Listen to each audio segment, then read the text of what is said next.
Hello. Nice to be with you again. Today, I'm going to talk about hope and love and friendship and how we are able to find them in our lives and find them in our own families and our own communities. Most all of us find status and hope and love and friendship within our own personal circles. We find these wonderful aspects of life in our family relationships and in our relationships with the people who comprise the groups that we belong to. We also find these wonderful aspects of life in our links with the past and in our expectations for the future.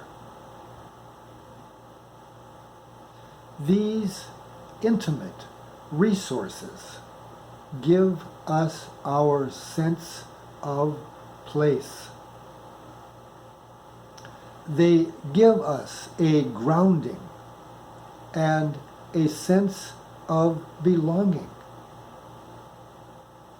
They fulfill some basic human needs.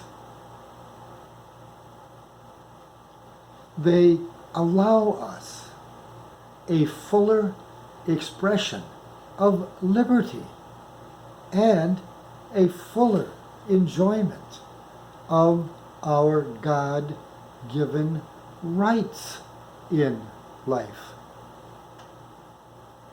These expressions, relationships, and associations always mean so much more to us than our mere amusements or our occasional descents into sinfulness and immorality, descents we all are subject to, descents which all of us experience from time to time.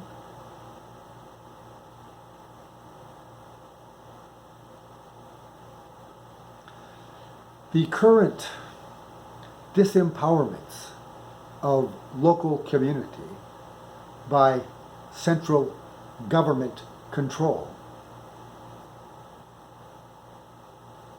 and the degeneration of family life menaces the essential building blocks so very necessary to establishing the moral character in our offspring and in our communities.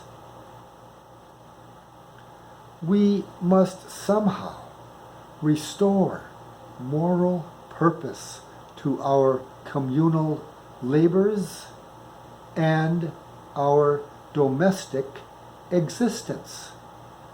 Doing so will encourage everyone, especially our children, to lead their lives according to the strictures that extol liberty and the strictures and traditions that undergird morality. We must restore the great hopes our country was founded on. We must restore in our citizenry a love of liberty, a love of independence and encourage these aspects of life in all of us. They lead to optimistic views of the future. Optimism. Looking forward to our future with hope. Such a great aspect of life. Hopefulness, faithfulness in the future, and in the principles by which we live our lives. We must return to a faith in America's founding principle of placing as much power as possible in the hands of each individual, into the hands of we the people. Empowering people and local communities to act independently as much as possible was our founders' template for success. Only this model of control by local interests and local people, only this model breeds true progress and fosters unity in communities. It creates a community capable of coming together and solving its own problems with local energies. Resources and motivations that come from the voluntary humanitarian efforts of one's own community are always the resources most dedicated to securing and promoting the public good of that community. Furthermore, wisely led communities secure their order and safety and well-being by doing what is necessary to ensure the moral health and material wealth of its residents. Sadly, many of our communities in America, especially communities in our inner city, are experiencing grievous, serious problems with criminality and immorality and a total degeneration of traditional family life. Their problems and their suffering stems from the moral decay of their communities and the decay and dismemberment of family life.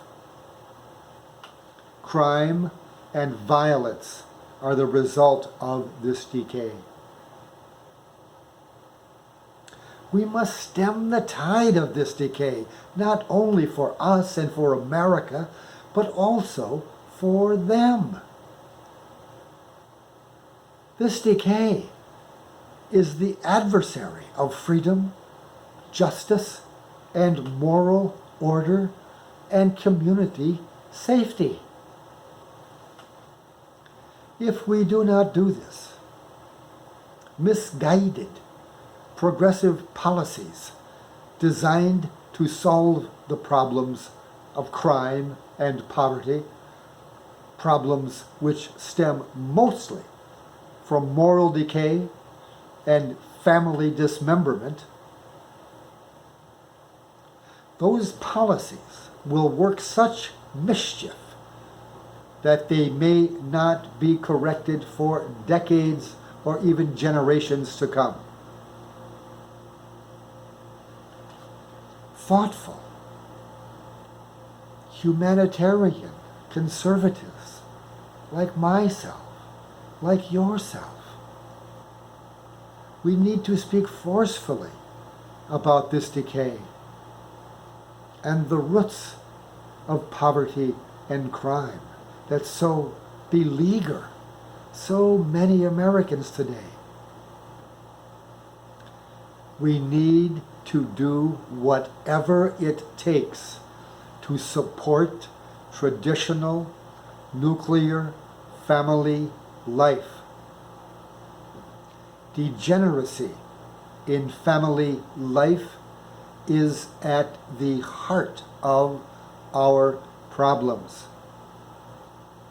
We need to encourage our communities to make every effort necessary to establish moral roots in their citizens.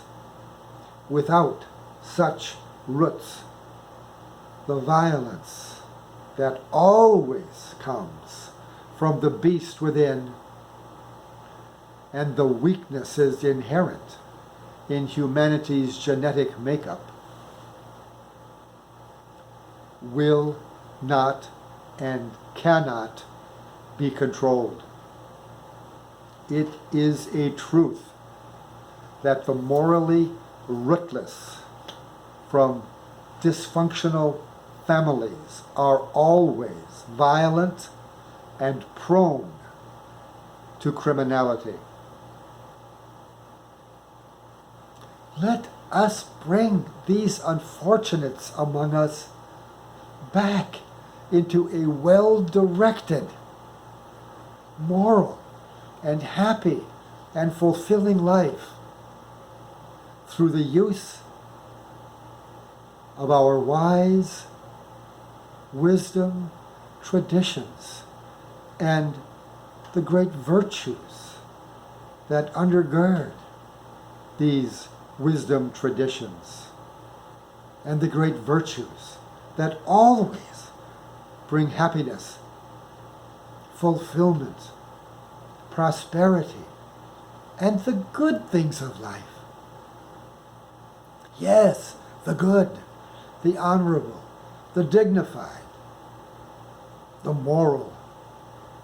These are what we should strive for. These are what you should strive for in your life. Do it. Trust me.